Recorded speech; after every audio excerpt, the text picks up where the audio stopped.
Diyos ko, yung dinala mo nga last time, mas masarap nga yun. Totoo. Malaya yata.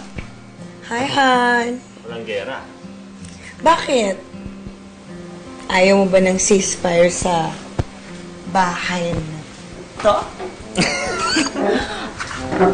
Alam mo, mabait pala kung si Victoria. Lagi lang mainit ako. Alam mo, Han, maalinsangan pala dito.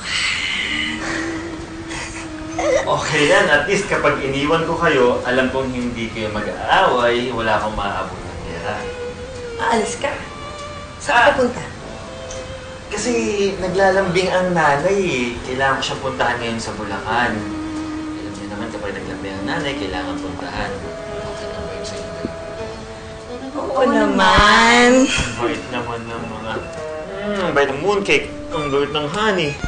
O, paano? Mauna na ako, ha? Sige, mag-ingat ka. Bye! Ingat! Bye.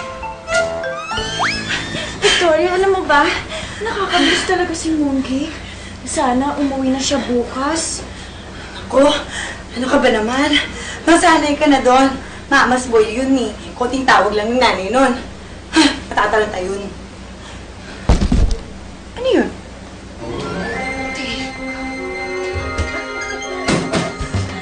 Mga walang iya kayo! Wala pa! Walang iya! Wala pa! Wala pa!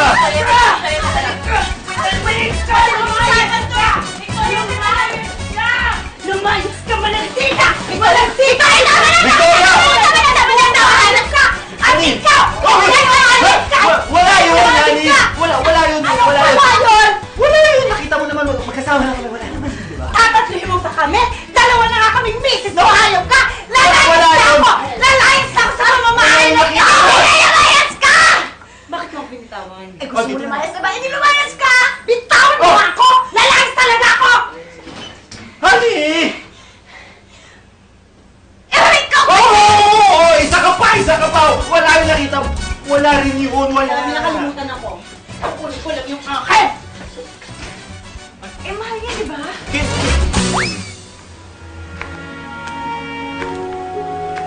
Ang hindi ko alam, Dear Uge, nung umalis pala ako, ay nagpasya na rin umalis si Amanda. Victoria? Anong ginagawa mo dito? Iniwan ko na siya. Nung umalis ka, na-realize ko na pwede nang ulit-ulitin ang panloloko niya.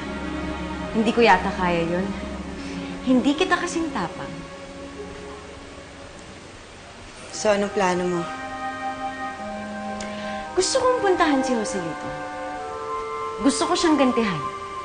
Hindi naman pwedeng ganun-ganun lang, no?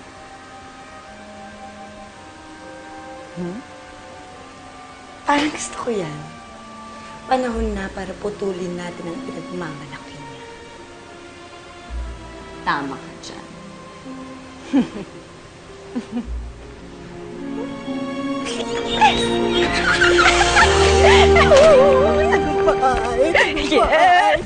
Ang sarap sa pakiramdam, Dear Uge, na sa wakas, nakaganti na rin kami kay Joselito.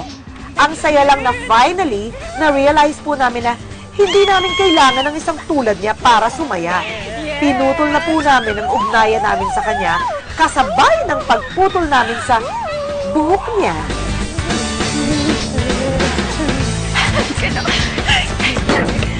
Galing natin!